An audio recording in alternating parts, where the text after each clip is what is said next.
Ruas TV, rutin walaupun sedikit. Alhamdulillah, wassalatu wassalamu ala rasulillah wa ala alihi wa sahbihi wasallam, wa ba'du. Rabbi syrah li sadri wa yassir li amri wa hlul uqdatan min lisani yafqahu qawli. Puja dan puji syukur untuk selalu kita panjatkan kepada Allah Subhanahu wa taala yang alhamdulillah sampai saat ini, sampai detik ini Allah masih terus mencurahkan kepada kita berbagai beragam karunia-Nya, nikmat-Nya yang tentu kita tidak bisa menghitung bagaimana banyaknya nikmat yang terus Allah berikan dan terus Allah curahkan kepada kita. Yang paling terutama bagi kita adalah bagaimana kita mensyukuri semua nikmat-nikmat itu, karunia-karunia tersebut, tentu dalam bentuk penghambaan kita yang secara paripurna kepada Allah Subhanahu wa taala dalam setiap waktu, dalam setiap kondisi, dan dalam setiap keadaan kita. Salam dan salawat juga senantiasa tercurahkan kepada baginda Nabi kita Muhammad sallallahu alaihi wasallam, kepada para keluarga beliau, kepada para sahabat-sahabat beliau, dan tentunya tidak lupa kepada seluruh pengikut-pengikut beliau, umat Islam yang mereka selalu senantiasa mengikuti setiap tuntunan, setiap petunjuk yang dibawa oleh baginda Nabi kita Muhammad sallallahu alaihi wasallam. Nah, para pemirsa Ruas TV yang dimuliakan oleh Allah Subhanahu wa taala dimanapun Anda berada, kembali pada kesempatan yang berbahagia ini kita akan melanjutkan pembahasan kita pada segmen sirah tabi'in, sirah tentang para tokoh-tokoh tabi'in. Nah, insya Allah pada kesempatan yang berbahagia ini kita akan mengangkat satu tokoh tabi'in yang cukup luar biasa, yang mudah-mudahan kita bisa mengambil ibrah, kita bisa mengambil pelajaran-pelajaran penting daripada biografi atau sejarah tokoh yang kita akan sampaikan pada kesempatan yang berbahagia ini. Nah, tokoh yang kita akan sampaikan pada kesempatan yang berbahagia pada hari ini adalah seorang ulama tabi'in yang bernama Muhammad bin Sirin. Nah, Muhammad bin Sirin ini adalah satu pembahasan kita pada kesempatan yang berbahagia ini. Kita memulai dari kehidupan beliau. Muhammad bin Sirin ini disebutkan beliau lahir di kota Basrah dari orang tua yang sebenarnya adalah orang yang tidak punya status yang tinggi. Ya, status kedua orang tuanya adalah seorang budak sahaya. Sang ayah yang bernama Sirin adalah hamba sahaya dari sahabat yang mulia Anas bin Malik. Lalu kemudian sang ibunda yaitu Sofia, ya, ibu daripada Muhammad, ya, yaitu Sofia ini adalah seorang hamba sahaya juga yang merupakan hamba sahaya daripada Abu Bakar As-Siddiq. Nah, tapi keberadaan kedua orang tua beliau yang memiliki status, ya, bukan orang merdeka, ternyata tidak menjadi penghalang bagi seorang Muhammad untuk bisa menjadi tokoh yang besar, bisa menjadi ulama yang besar, ya, bisa menjadi panutan dalam banyak hal, ya, keilmuan, ibadah, kewaraan, ketakwaan, kesalehan, ya, itu, ya, sungguh nanti kita akan tergambarkan pada beliau, nanti kita akan paparkan. Nah, jadi disebutkan bahwasanya beliau itu terlahirkan 2 tahun sebelum masa akhir pemerintahan Umar bin Khattab, ya, berarti mungkin sekitaran tahun 20, ya, 20 Hijriyah, ya, karena berakhirnya pemerintahan Umar bin Khattab itu, ya, itu pada tahun 23 Hijriyah, ya. Jadi beliau disebutkan lahir 2 tahun sebelum berakhirnya masa pemerintahan Umar bin Khattab, ya. Dan ini yang disampaikan oleh sang sang adik ya, yang bernama Anas bin Sirin, beliau sendiri mengatakan itu bahwa kakak beliau Muhammad bin Sirin itu lahir 2 tahun sebelum sebelum berakhirnya masa pemerintahan Umar bin Khattab. Nah, Muhammad bin Sirin ini memang banyak kisah-kisah beliau itu atau sejarah hidup beliau kita dapatkan dalam 2 buku yang sangat fenomenal dalam karya-karya para ulama kita tentang sejarah, baik itu para sahabat, tabi'in, itu dalam kitab Siyar A'lam An-Nubala yang ditulis oleh Al-Imam Az-Zahabi, ataukah dalam kitab At-Tabaqat Al-Kubra yang ditulis oleh Al-Imam Ibnu Sa'ad. Nah, ini kita bisa dapat secara lebih banyak ya tentang biografi kehidupan daripada ulama-ulama tabi'in. Nah, di antaranya itu adalah Muhammad bin Sirin. Kita bisa dapatkan dari 2 buku tadi, yaitu Siyar A'lam An-Nubala yang ditulis oleh Al-Imam Az-Zahabi dan kitab Tabaqatul Kubra yang ditulis oleh Al-Imam Ibnu Sa'ad.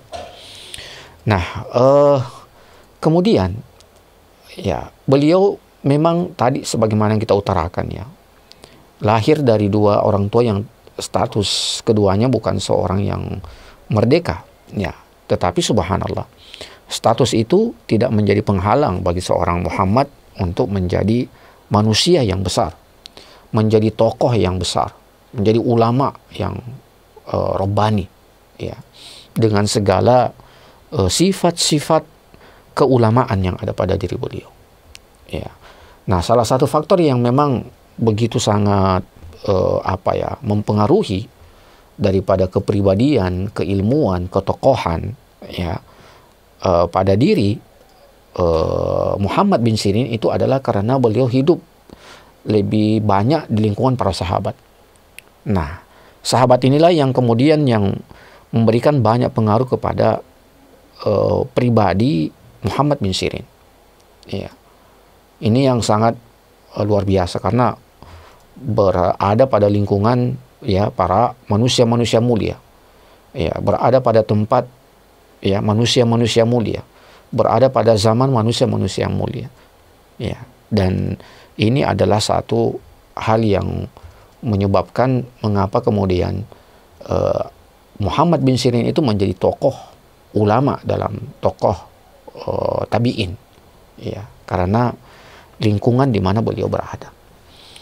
Nah, di sini perlu kita stressing para pemirsa Ruas TV yang dimuliakan oleh Allah Subhanahu wa taala bahwa tempat di mana kita hidup, tempat di mana kita tinggal, ini perlu menjadi perhatian kita ya, bahwa tempat ini sangat besar pengaruhnya ya untuk siapa yang tinggal di tempat tersebut. Nah, sebagaimana yang kita lihat pada diri Muhammad bin Sirin. Nah, taib, kita akan coba berpindah untuk melihat beberapa ya sifat-sifat ya, untuk kita lebih mengenal lebih dekat ya kepada Muhammad bin Sirin ini. Ya, artinya siapa sih beliau? Ya. Dan apa saja sih ya keutamaan kelebihan yang ada pada diri beliau. Nah, yang pertama adalah bahwa Muhammad bin Sirin ini itu dikenal sebagai seorang ulama yang begitu sangat punya sifat kehati-hatian, atau dalam bahasa yang biasa familiar kita kenal ya, wara ya, sifat wara beliau ya, sifat kehati-hatian beliau ya. Nah, bukan cuma kehati-hatian dalam hal yang sifatnya ibadah, tapi juga kehati-hatian dalam hal yang sifatnya muamalat ya. Nah, ini yang luar biasa ya. Nah, disebutkan bahwasanya beliau itu termasuk adalah orang yang sangat yang sangat sering was-was ya. Nah, sampai-sampai beliau kalau berwudu ya, maka beliau mencuci kakinya hingga betis ya. Artinya ada sifat kehati-hatian ya tentang suatu ibadah ya, dengan dengan gambaran bahwa dia ingin betul-betul ibadah itu sempurna ya. Dia betul ingin bagaimana ibadah yang beliau lakukan itu sempurna. Nah, makanya itu yang kemudian menjadi satu kepribadian yang begitu sangat melekat pada diri Muhammad bin Sirin. Nah, sama juga dengan hal dalam masalah muamalat, ya. Disebutkan bahwasanya beliau itu sangat berhati-hati dalam mencari rezeki yang beliau dapatkan. Ya, jadi bukan cuman ada kehati-hatian dalam sisi ibadah, ya, tapi dalam masalah muamalat juga. Ya, beliau sangat berhati-hati. Nah, disebutkan bahwasanya beliau mendapatkan keuntungan dalam suatu perniagaan beliau, ya. Disebutkan itu kisaran 40.000 dirham keuntungan beliau. 40.000 dirham ya keuntungan beliau dalam suatu perniagaan beliau. Tetapi karena ada ya hal yang beliau anggap sedikit syubhat daripada ya keuntungan dari perniagaan itu, maka beliau meninggalkan keuntungan itu yang sangat luar biasa besarnya, 40.000 dirham. Itu boleh tinggalkan. Ya. Itu boleh tinggalkan. Ya. Karena apa? Karena kehati-hatian beliau dari perkara-perkara yang syubhat, walaupun itu sangat sepele dalam pandangan beliau. Sebenarnya ketika itu banyak para ulama yang menganggap bahwa perniagaan beliau itu sah, ya. Cuman beliau mendengar ada sebagian ulama yang menganggap bahwasanya transaksi daripada perniagaan itu ada sesuatu yang syubhat. Makanya ya beliau lebih memilih untuk meninggalkan, walaupun memang secara umum para ulama yang memandang permasalahan itu tidak ada masalah. Ya, cuman beliau seperti itu. Ini tentu perlu untuk kita puji juga, ya. Kita tidak boleh menyalahkan beliau karena memang ya sesuatu yang memang kadang ada syubhatnya, walaupun itu sederhana, walaupun itu kecil, ya apa boleh buat, kita harus meninggalkannya. Nah, ini hal yang tentu kalau kita tidak mungkin kita akan tinggalkan keuntungan sebesar itu, ya. Kalau kita mungkin dalam posisi Muhammad bin Sirin, ya. Tapi begitulah, ya. Beliau lebih mengutamakan bagaimana akhirat beliau daripada dunia beliau, ya. Dan ini tentu adalah merupakan satu pilihan yang saya kira mudah-mudahan itu bisa menjadi pemberat timbangan amal kebajikan beliau nanti kelak di akhirat nanti. Nah, kemudian sifat yang lain yang juga sangat dekat dengan kehidupan beliau itu adalah kerendahan hati beliau. Iya. Jadi beliau ini sungguh sangat rendah hati. Iya. Di sini tergambarkan dari suatu mimpi, ya. Jadi pernah sahabat beliau yang bernama Ma'mar itu datang kepada beliau mengatakan, "Wahai Muhammad bin Sirin, saya bermimpi, ya, bahwasanya pertama saya bermimpi ada seekor merpati memakan mutiara." Ya, ini kita mau lihat bagaimana kerendahan hati beliau, ya. Jadi sahabat beliau Ma'mar ini mengatakan, saya bermimpi yang pertama ada seekor burung merpati memakan mutiara, ya. Maka keluarlah dari merpati itu sesuatu yang lebih besar dari apa yang dia makan, ya. Lalu kemudian beliau mengatakan, saya juga melihat dalam mimpi saya itu ada merpati yang memakan mutiara, kemudian keluar, ya, sesuatu yang lebih kecil dari apa yang dia makan, ya. Lalu kemudian sahabatnya tadi Ma'mar kembali mengatakan bahwasanya saya juga melihat ada merpati yang lain, ya, yang memakan mutiara, kemudian keluar darinya sesuatu yang sama besarnya dengan yang ia makan. Maka disinilah kemudian Muhammad bin Sirin memberikan takwil, ya, karena memang Muhammad bin Sirin itu disebut sebagai seorang ulama yang mampu dengan benar mentakwil mimpi. Ini sebagaimana Nabi, ya, Nabi Yusuf alaihissalam. Jadi kalau di umat Islam ini ada Muhammad bin Sirin yang sangat dikenal dengan kebenaran beliau dalam mentakwil mimpi. Lalu apa di sini, ya, muatan kerendahan hati beliau, ya, dengan mimpi tadi. Lalu kemudian beliau mengatakan kepada sahabat beliau Ma'mar tadi, yang pertama kata beliau, yang tadi burung merpati kemudian memakan mutiara, lalu yang keluar dari mulutnya itu lebih besar dari yang dia makan, maka beliau mengatakan itulah ya Hasan Al-Basri. Ya. Jadi itulah Hasan Al-Basri. Kemudian yang kedua kata beliau, adapun burung merpati yang memakan mutiara, lalu kemudian yang keluar dari dari mulutnya itu lebih kecil dari yang dia makan, maka itulah saya. Ya. Kemudian beliau mengatakan bahwasanya adapun burung merpati yang memakan mutiara yang sama besarnya yang dia makan dengan yang keluar dari mulutnya, maka itulah Qatadah. Ya. Jadi di sini beliau mengatakan bahwasanya ya Al Hasan Al Basri itu, mengapa beliau ya sampai beliau takwilkan seperti itu, ya, bahwa beliau besar, ya, burung tadi memakan sesuatu tetapi yang keluar dari mulutnya lebih besar, ya. Beliau mengatakan bahwasanya Hasan Al Basri itu adalah orang yang ya apabila ia mendengar hadis, ya, maka ia perbagus pengucapannya. Ya, kemudian beliau dapatkan hikmah-hikmah daripada hadis itu. Ya. Itulah takwil mimpi beliau yang beliau takwilkan. Kemudian ada pun yang kecil itu, yang tadi seekor burung merpati memakan mutiara, lalu kemudian yang keluar dari mulutnya itu lebih kecil dari apa yang dia makan, maka itulah saya, ya. Karena ya aku mendengar hadis, namun kadang aku lupa hadis tersebut. Ya. Itu. Kemudian beliau mengatakan adapun yang ketiga tadi burung merpati memakan mutiara, lalu kemudian yang keluar dari mulutnya sama besarnya dengan yang ia makan, maka itulah Qatadah, karena ya Qatadah itu adalah orang yang paling kuat hafalannya. Ya, jadi di sini nampak beliau merendahkan diri beliau daripada dua ulama tadi, Hasan Al Basri dengan Qatadah. Ya, jadi beliau mengibaratkan Qatadah itu adalah orang yang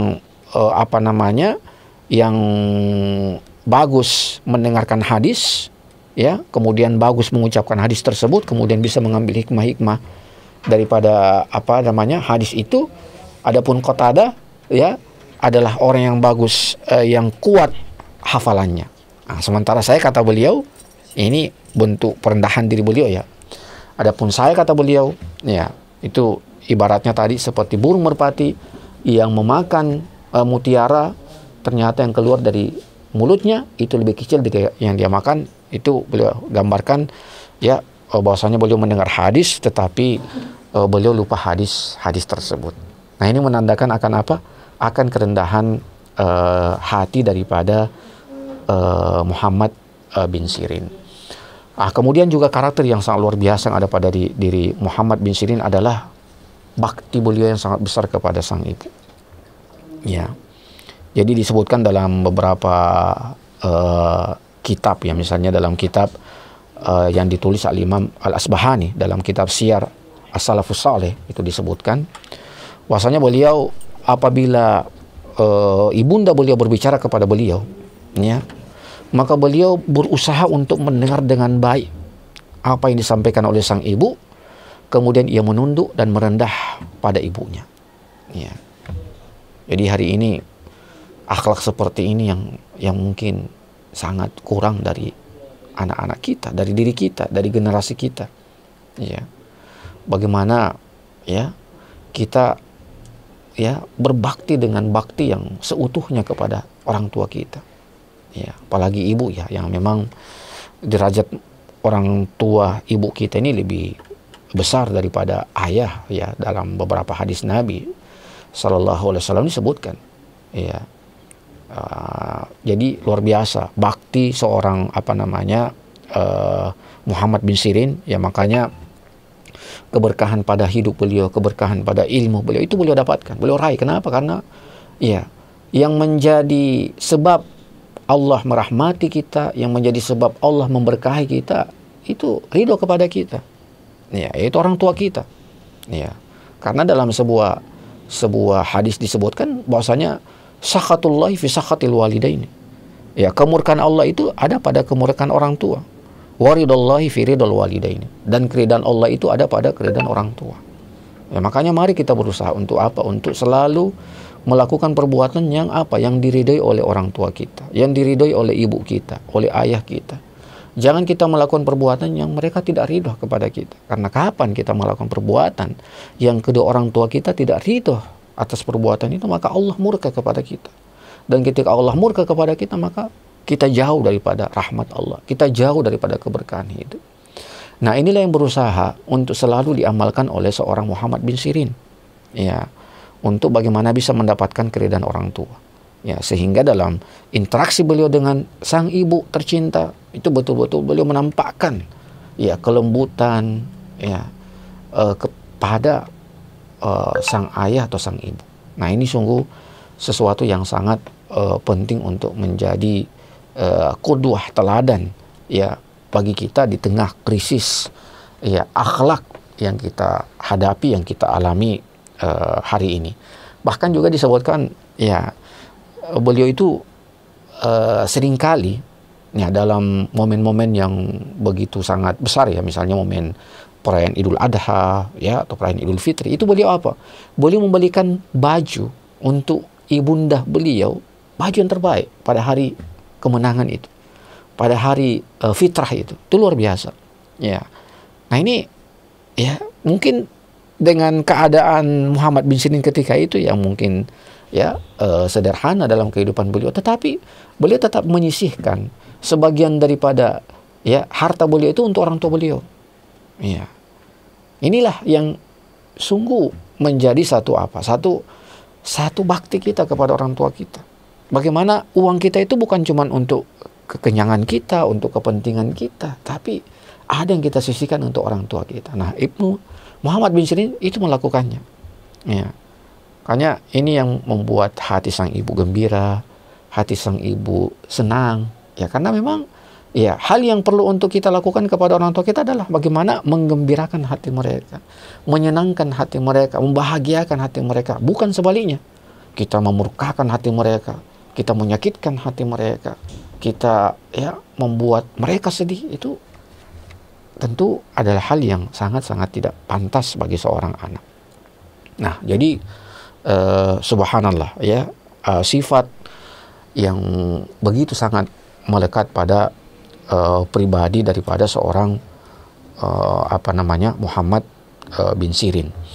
Adapun perkataan para ulama tentang beliau, misalnya dalam sifat wara beliau ini banyak sekali, ya. Bagaimana kewaraan yang ada. Wara itu artinya adalah meninggalkan sesuatu, walaupun sesuatu itu adalah sesuatu yang halal, ya. Makanya disebutkan itu beliau dalam beberapa keadaannya. Misalnya disebutkan pernah beliau menghadiri suatu pesta, ya. Tetapi beliau itu tidak mau makan banyak. Nah, sebenarnya halal. Bahkan tidak mau minum banyak. Ya, makanya kalau beliau ke pesta itu, beliau cuma tanya di mana air minum. Ya. Setelah diberikan, beliau pun mau minum sedikit. Setelah itu beliau pun, ya, tidak tidak berlama-lama di tempat tersebut. Ya, makanya beliau sempat ditanya, kenapa Anda cuma minum saja ketika datang di perjamuan-perjamuan seperti ini? Beliau mengatakan, ya, bahwasanya, ya, kenyang itu sesuatu yang akan menjadikan diri beliau itu tidak bisa tidak bisa banyak untuk melakukan ibadah. Ini adalah sesuatu yang yang menunjukkan akan kewaraan beliau. Wara itu meninggalkan sesuatu yang halal, ya,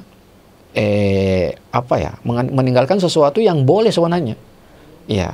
Untuk apa? Untuk, ya, misalnya tidur sesuatu yang boleh, tetapi tidak banyak tidur beliau. Makan sesuatu yang boleh, tetapi tidak banyak makan, ya. Bercanda, ya, sesuatu yang boleh, tetapi tidak terlalu sering bercanda, ya. Tapi boleh juga bercanda, ya. Nah, jadi ini hal yang sangat luar biasa yang kita bisa lihat. Kalau para ulama-ulama, ya, yang mengatakan tentang kewaraan beliau itu sangat banyak. Misalnya dari ulama Bakar bin Abdullah Al-Mazini, beliau mengatakan, siapa yang senang melihat orang yang paling wara di zamannya, maka lihatlah Muhammad bin Sirin. Demi Allah, kami tidak menemui orang yang lebih wara melebihi dirinya. Ini dalam kitab apa namanya, dalam kitab Al-Ka'bi Qubul Akhbar wa Ma'rifat Ar-Rijal. Ini dalam kitab tersebut. Ada juga dalam kitab Tarikhul Baghdad yang ditulis oleh Al-Imam Al-Baghdadi, ya, Al-Khatib Al-Baghdadi, dari Asim Al-Ahul yang mendengar Murikan Al-Ujli berkata, aku tak pernah melihat seseorang yang paling paham tentang wara dan paling wara dalam fikihnya melebihi Muhammad bin Sirin. Ya, ini luar biasa. Demikian pula dalam kitab yang ditulis oleh Imam Az-Zahabi dalam kitab Syiar Alam An-Nubala, itu disebutkan dari Hamad bin Zaid dari Utsman Al-Buti, ia berkata, tidak ada seorang pun di kota Basra yang paling berilmu tentang hukum melebihi Ibnu Sirin. Ya. Sama juga dalam kitab, masih dalam kitab Tarikhul Islam yang ditulis oleh Al-Imam Az-Zahabi, Ash'ash berkata, apabila Muhammad bin Sirin ditanya tentang perkara halal dan haram, rona wajahnya berubah sampai orang-orang berkata seakan-akan itu bukan dia. Ini banyak sekali ya tentang bagaimana, sama juga dengan perkataan daripada Ibnu Asakir ya dalam kitab Tarikhu Ad-Dimashq ya, yang disebutkan bahwasanya Hisham bin Hasan, suatu hari Muhammad bin Sirin tampak murung dan bersedih. Ada yang bertanya, mengapa murung seperti itu? Abu Bakar atau Muhammad bin Sirin berkata, ya, kesedihan itu dikarenakan dosa yang kulakukan 40 tahun yang lalu. Ini disebutkan dalam kitab Tarikh Dimashqi yang ditulis oleh Al-Imam Ibnu Asakir. Ya, jadi beliau juga, Masya Allah ya, jadi beliau muhasabahnya itu luar biasa. Sifat muhasabahnya itu sangat tinggi. Sampai beliau menganggap bahwasanya ya musibah yang beliau alami hari ini ya itu tidak lain daripada akibat daripada dosa 40 tahun yang pernah ia lakukan. Ini sungguh luar biasa. Ya, kalau kita kadang banyak lalai di sini. Ya, kita kadang menganggap bahwasanya musibah yang kita alami itu tidak ada kaitannya dengan kita punya dosa, padahal ini adalah sesuatu yang keliru. Ya.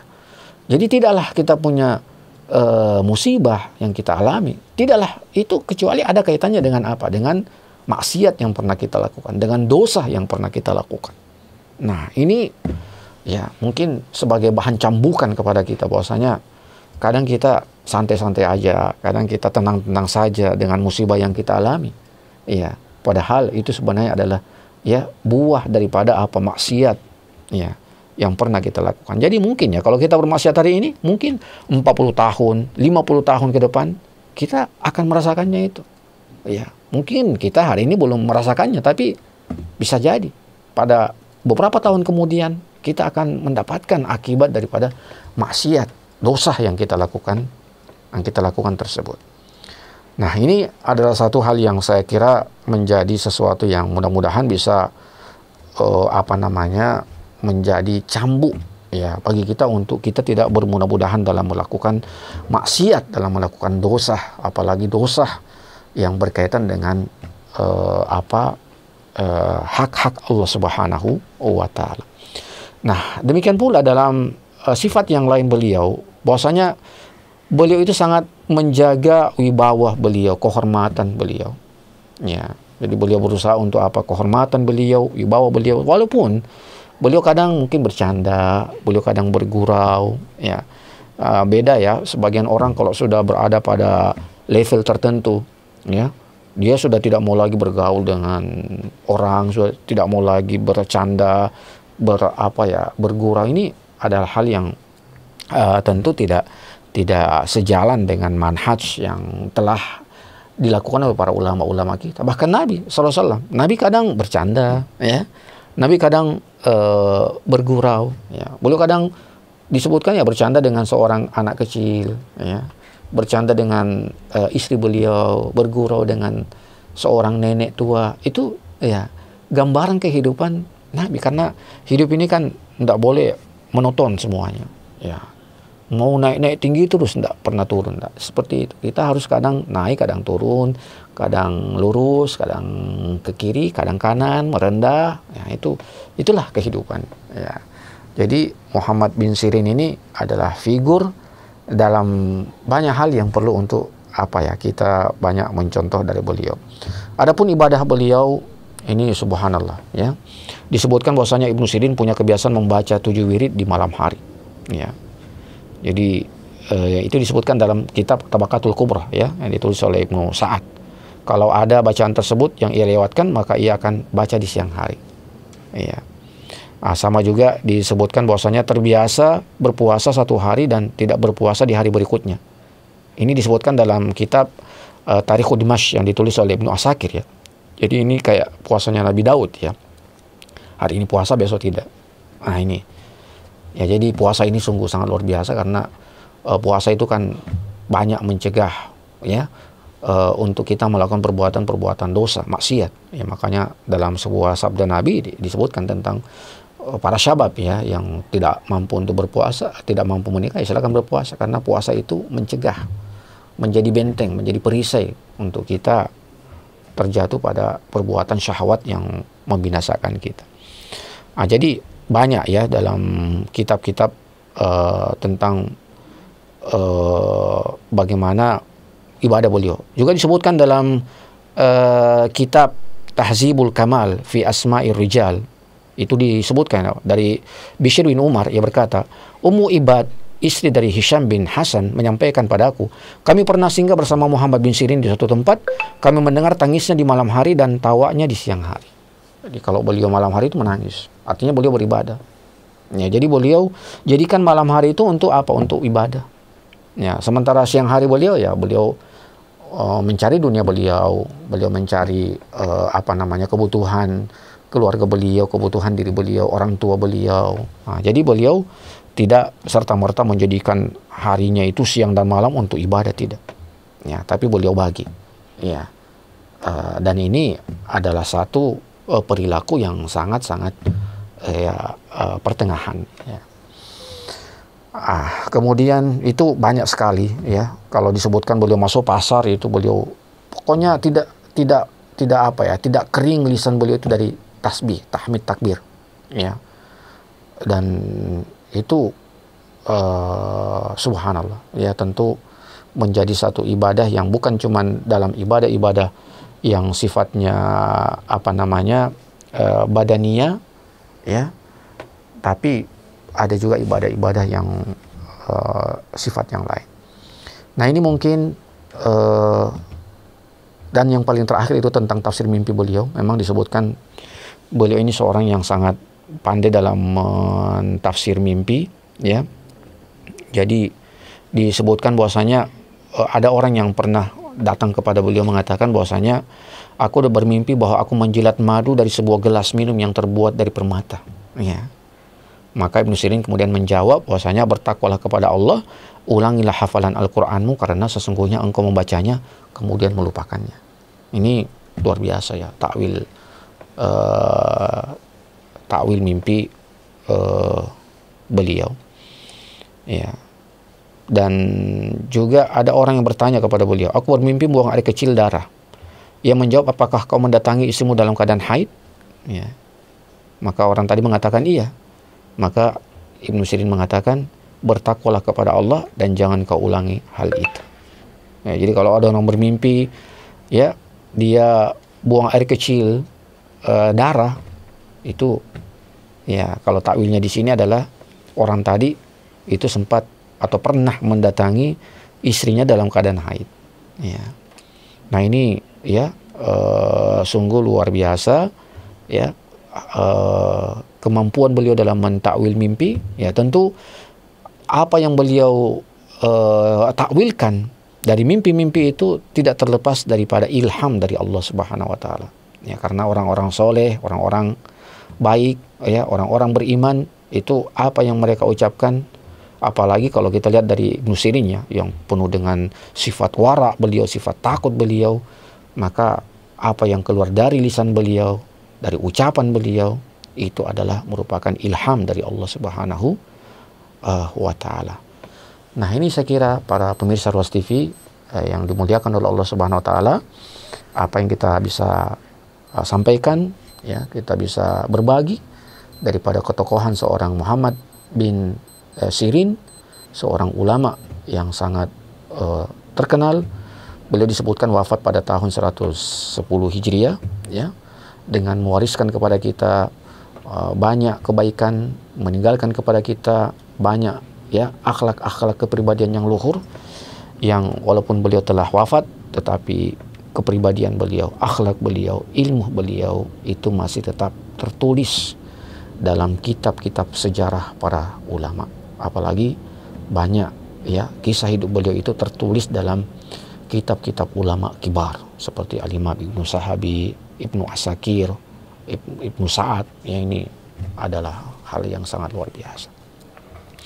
Tapi para pemirsa Ruas TV yang dimuliakan oleh Allah Subhanahu Wa Taala dimanapun Anda berada, saya mohon undur diri ya, dan kepada para kru Ruas TV saya ucapkan semoga selalu eksis, selalu sehat dalam amal kebajikannya, ya, selalu fit dalam kerja-kerjanya. Nah, mudah-mudahan ya apa yang selalu kita persembahkan untuk umat ini berbuah nilai ibadah di sisi Allah Subhanahu wa Ta'ala. Demikian saya tutup dengan doa penutup majelis. Subhana rabbika rabbil izzati amma yasifun, wassalamun alal mursalin, walhamdulillahi rabbil alamin. Wassalamualaikum warahmatullahi wabarakatuh.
Bismillahirrahmanirrahim.